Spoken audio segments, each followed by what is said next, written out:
اجازت نہیں. اسی لیے اللہ کے رسول علیہ السلام کے زمانہ میں نہیں. میں ایک فصل پڑھ دیتا ہوں, حوالے کیا ہیں, مضمون ہیں لمبے. یہ امام دوسری کتاب آ گئی, انا للہ, وہاں سے لاؤ نا زاد المال. تو رسول کریم علیہ السلام کا زمانہ تھا. ایک نابینے صحابی تھے, ان کے گھر میں یہودیہ عورت تھی. اہل کتاب سے نکاح جائز, بڑی محبت تھی ان دونوں کی. اور اللہ تعالیٰ نے 2 بیٹے بھی ان کو بڑے پیارے دیے ہوئے تھے. وَأَنْهُ أَنَّا مَا كَانَتْ لَهُمْ وَلَدٌ تَشْتِمُ النَّبِيَّ صلی اللہ علیہ وسلم. مگر وہ نامراد یہودی عورت حضور کو گالیاں دیتی رہتی, وَتَقَعُ فِيهِ, آپ کی گستاخی کرتی تھی. فَيَنْهَا, وہ روکتا رہتا تھا نابینا صاحب کہ یہ کام نہ کر. فَلَا تَنْتَهِ, بات نہیں آتی.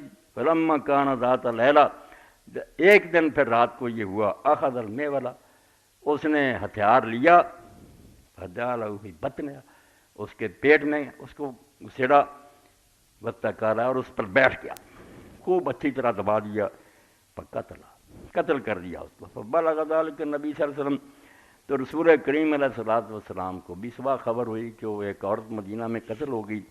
تو آپ نے فرمایا کہ اس طرح قتل ہوا, بتاؤ اس کے بارے میں کسی کو پتہ؟ تو وہ نابینا صحابی خامد ہی اٹھ کھڑا ہوا. اس نے کہا حضور میں نے خود قتل کیا, اللہ نے اس سے بیٹے بھی دیے تھے, محبت بھی تھی, یہ کام کرتی. تو آپ نے فرمایا الاشہدو, گواہ ہو جاؤ, سن لو سب لوگ, فإن دم حدر, اس عورت کے خون کی کوئی قیمت نہیں, رائے گا اور ضائع گیا. یہ اسی لائق کی روا ابو داؤد اور روایت اس کا. تو اس کے بارے میں فرمایا گیا کہ اگر کوئی مسلمان ایسا کرے تو مرتدی ہو جاتا, اس کو تو قتل کیا جائے گا بالکل حدن, معافی کوئی نہیں. غیر مسلم ہوگا اس کی بات پھر کریں گے. تو رسول کریم علیہ الصلوۃ والسلام نے یہ اعلان فرمایا. اب یہ حنفی عالم ہیں, علامہ سندھی رحمۃ اللہ علیہ, یہ ہجرت کر کے مدینہ چلے گئے تھے اور حدیث کی کتابوں پر انہوں نے حاشیے لکھے. اور جب موت ہوئی تو سارا مدینہ بند ہو گیا اور گورنر سے لے کے سب جنازے میں شامل ہوئے.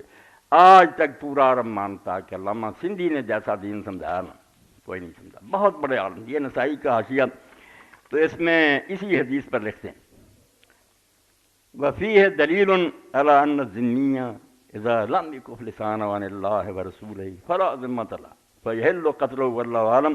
یہ سمجھو 108 اور 109 صفحہ, اور نسائی شریف کے یہ 7 حاشیہ, 7واں جز. کہ اس حدیث سے پتہ چل گیا کہ غیر مسلم جو ہمارے ملک میں رہتا ہوگا, اگر وہ اپنی زبان بند نہیں رکھے گا اللہ رسول کے بارے میں, تو اس کا کوئی ذمہ نہیں, کوئی اس کی ضمانت نہیں پھر اسلام میں. فیحل قتلہ, اور اس کا قتل جو ہے بالکل